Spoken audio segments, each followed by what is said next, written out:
Jammu Kashmir assembly इंतखाबात 2024 को लेकर बिलाखिर एग्जिट पोल जो है वो जारी कर दिया गया और न्यूज़ 18 का भी एग्जिट पोल जो है वो सामने आया है। और इस हवाले से हम इस वक्त कांग्रेस के एक स्ट्रांग रूम में हैं और जहां पर बजाते खुद एआईसीसी के जनरल सेक्रेटरी जो कि कांग्रेस के कैंडिडेट भी है डोरू से, वो इसको मॉनिटर कर रहे हैं। तो फिलहाल इनसे जानने की कोशिश करेंगे कि इनकी क्या टिप्पणी होगी एग्जिट पोल को लेकर। मीर साहब, खैर मकदम है आपका।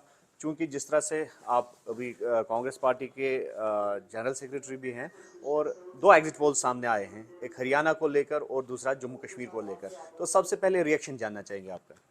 देखिए, जहाँ तक आपकी चैनल का मैंने लगातार देखा, ये फिर भी हकीकत के थोड़े नज़दीक है, मगर हमारा मानना है रिजल्ट इससे और बेहतर आएंगे। हरियाणा में भी 60 पार वहाँ पर मैंडेट कांग्रेस को मिलेगा, और जहाँ तक जम्मू कश्मीर का दिखा रहे एनसी कांग्रेस का 40 से 48, हमारा मानना है कि 50 पार मैंडेट होगा, जो रिक्वायरमेंट भी है और जो लोगों का रुझान भी था। क्योंकि जम्मू कश्मीर में 10 साल के बाद चुनाव होने के बाद में जो हमारे इश्यूज़ थे, जो आम इंसान के इश्यूज़ थे, वो कोई हमारी कांग्रेस पार्टी या नेशनल कॉन्फ्रेंस के लिए नहीं था। टोटल हमारी जम्मू कश्मीर की टोटल आबादी, वो चाहे जम्मू हो, कश्मीर हो, पहाड़ी हो, गुजर हो, कोई भी हो, उनके मन में ये 4-5 चीज़ें थी। आखिरकार हमारा स्टेट डाउनग्रेड क्यों किया, और हमसे पूछे बगैर हमको यूटी में क्यों बदला, और हमसे हमारे ज़मीनों का हक क्यों छीना, हमसे हमारी नौकरियों का हक क्यों छीना, हमसे हमारी स्टेट सब्जेक्ट जो हमारा मतलब महाराजा के टाइम का एक डॉक्यूमेंट होता था, जिससे हमें एक फ़ख्र महसूस होता था कि we are the original people from Kashmir, Kashmir हमारा है, हम कश्मीर के हैं। वो डॉक्यूमेंट डिफ़ाइन करता था, वो छीन लिया, हमको डोमिसाइल में डाल दिया। वही डोमिसाइल जो आज 6-7 साल से कोई भी बाहर का, किसी भी स्टेट का कोई भाई यहाँ पर काम कर रहा हो, मजदूरी कर रहा हो, दुकान चला रहा हो, उसको भी वही डोमिसाइल, और जम्मू कश्मीर के बाशिंदे को भी वही डोमिसाइल। ये चीज़ अंदर अंदर घुस चुका था, खासकर नई जनरेशन को, उनको इस चीज़ का ज़बरदस्त फील था। इसी तरह से महंगाई का, बाहर चाहे वो कितना भी कहे कि हमने जम्मू कश्मीर को ठीक किया, मगर महंगाई से आम इंसान कमर तोड़ महंगाई। तो ये कॉमन कुछ चीज़ें थी जो लोग चाहते थे कि हमें कौन पार्टी, कौन सा अलायंस मिले जिसको हम वोट करें और जो हमें वोट के बाद इन चीज़ों में निजात दिला सके।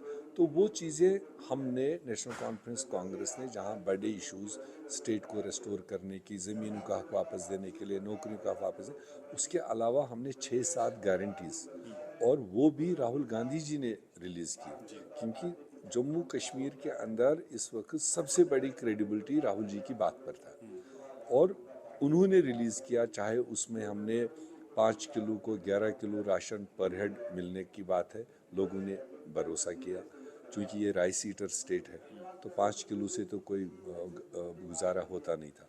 इसी तरह से हमने कहा घर की सबसे बड़ी मुखिया जो लेडी है, उसको हम 3,000 रुपये अकाउंट मंथली डालेंगे, तो वो महिलाओं में एक ठीक ठाक चला गया। क्योंकि महंगाई के आलम में 3,000 रुपये बहुत होता है, जहाँ एक तरफ गैस 400 से 1100 पहुँचा, बिजली का फीस 300 से 1500 पहुँचाया गया। तो ऐसे सिचुएशन में एक राहत देने की बात हमने रखी। हमने 1 लाख सरकारी नौकरियां यहाँ पर खाली हैं। पहले ही लोगों ने तय किया है कि हम इतना बड़ा मैंडेट राहुल गांधी जी की क़यादत में, राहुल गांधी जी के वर्ड पर हरियाणा में कांग्रेस को देंगे, ताकि कोई स्कोप ही न रहे कि कल सरकार कमज़ोर हो या भागा दौड़ी रहे।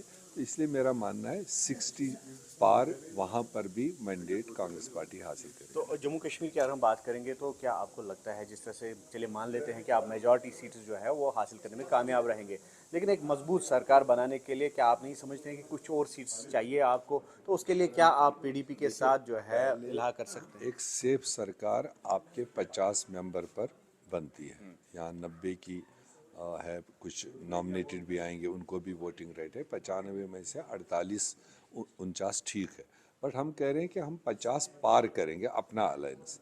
और उसके बाद जो मैंने कहा, इश्यूज़ जो हैं जिस पर हमको वोट दे रहे हैं लोग, जो हमें भरोसा है, अलायंस को आगे रखा है, तो वो इश्यूज़ है कि जो हमें स्टेट को हासिल करना है, जो हमें दूसरी चीज़ें जो छीनी है वो हासिल करना है, उसके लिए हमको फ्लोर में और भी थोड़ा एक्सपेंडेड अपना सपोर्ट लेना पड़ेगा।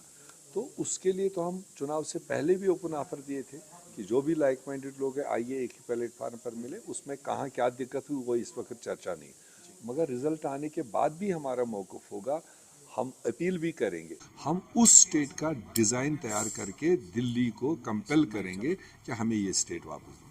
तो पास्ट एक्सपीरियंस की अगर हम बात करेंगे तो ऐसा आपको लगता है जिस तरह से न्यूज़ 18 की हालांकि कोशिश रही है कि एक सटीक जो है एग्जिट पोल सामने लाया जाए, लेकिन बिलाखिर फैसला जो है वो 8 अक्टूबर को ही सामने आएगा, ईवीएम्स खुलेंगे तब जाके पता चलेगा कि असल में फाते कौन होगा और किसके सर पर जो है कामयाबी का ताज सजेगा। लेकिन अगर आप हुकूमत बनाने में कामयाब होंगे, मैं फिर से दोहराऊंगा कि पास्ट एक्सपीरियंस जो आपके पास है, कभी फैक्स मशीन की खराबी कभी वो, तो कितनी जल्दी आपकी कोशिश रहेगी कि हुकूमत एक फ्रेम की जाए? नहीं, मुझे उम्मीद है, हालांकि आपके न्यूज़ चैनल ने फिर भी कंपैरेटिवली नियर टू एग्जैक्ट पोल हम कह सकते हैं इसको, मगर हमारी उम्मीद है, हमारा जो ग्राउंड रिपोर्ट है वो इससे आगे है और एक कंफर्टेबल मेजॉरिटी की ओर हमारा अलायने जाएगा।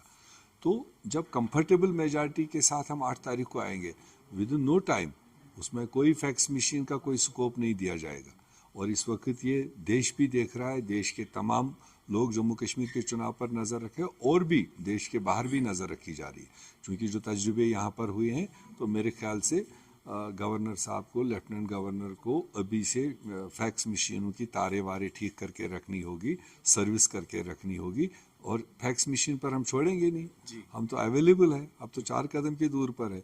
जिस टाइम फिगर सामने आएगा, विद इन नो टाइम हमारी क्लेम गवर्नर के पास जाएगी, as early as possible oath ceremony होगी और सरकार फॉर्म। तो एग्जिट पोल के अनुसार जो इंडिपेंडेंट कैंडिडेट्स है, जिस तरह से आपने भी बोला कि उनका भी एक खासा रोल बनता है, तो ऐसे में यकीनी तौर पर बीजेपी की कोशिश रहेगी कि उनको ल्योर किया जाए, उनसे राबता बनाया जाए। जिस तरह से मुदस्सिर साहब, ल्योर वो तब करेंगे जब उनको 8-10 की कमी हो, वो तो करेंगे, मगर जब वो उस पोजीशन में ही नहीं आ रहे हैं, मैं कह रहा हूँ 15 से उनको 40 चाहिए, तो 40 है कहाँ?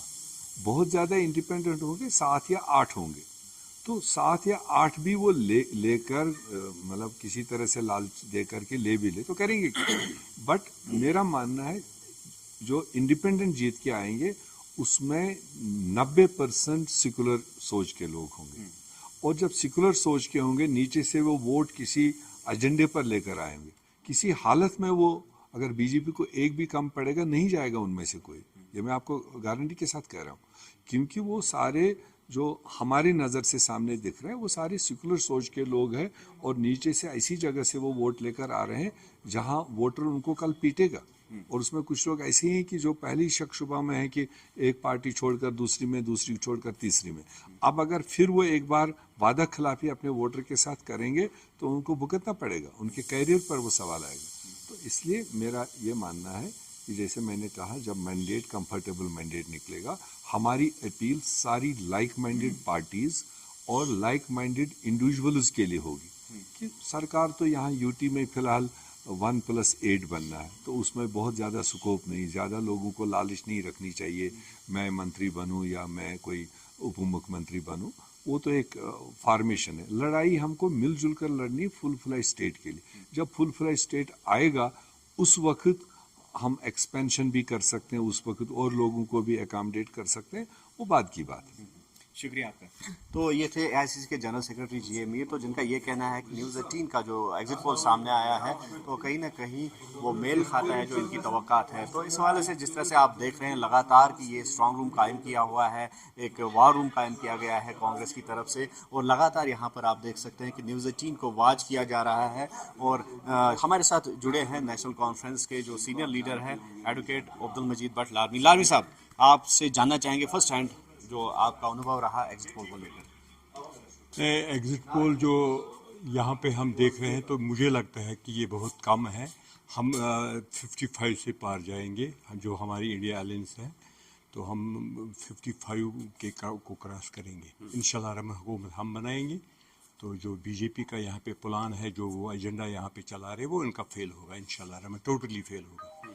जो वो कह रहे हैं कि अभी मैं सुन रहा था वो अरविंद राणा के बारे में, या जो दूसरे इनके प्रवक्ता है वो चुग साहब, वो कहते हम किसी भी हाल में सरकार बनाएंगे, तो मुझे नहीं लगता है कि वो किस बलबूते पर ये कह रहे हैं, जबकि उनको मुझे नहीं लगता कि वो 15 पार करेंगे जम्मू में, तो कश्मीर का तो सवाल ही पैदा नहीं होता, तो किस बलबूते पर वो कह रहे हैं कि हम यहाँ पे सरकार बनाएंगे।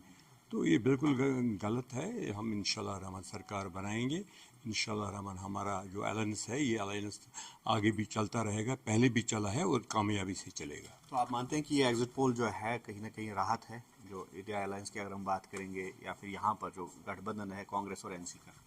नहीं, ये जो अभी हम दिख रहे हैं यहाँ पे, जो न्यूज़ 18 में हम दिख रहे हैं, तो यहाँ पे कांग्रेस है और ये जो नेशनल कॉन्फ्रेंस अलायंस का 55 से 62 दिखा रहे हैं, तो मुझे लगता है कि ऑलमोस्ट तो हमें भी अपनी कैलकुलेशन जो है यही है, ये कैलकुलेशन ठीक कैलकुलेशन है, हम इससे भी पार जाएंगे, तो मगर फिलहाल तो मुझे लग रहा है कि कंफर्टेबल है। तो बिलाखिर ये एग्जिट पोल्स के हवाले से इनके तासुरात रहे। जी मीर थे, एडवोकेट अब्दुल मजीद लारवी थे, लेकिन बिलाखिर जो लोगों का फैसला है वो 8 अक्टूबर को ही सामने आएगा, और 8 अक्टूबर को ही जब EVMs खुलेंगे तो ये पता चलेगा कि लोगों की राय क्या थी। न्यूज़ 18 के लिए अनंतनाग से मुदस्सिर कादरी।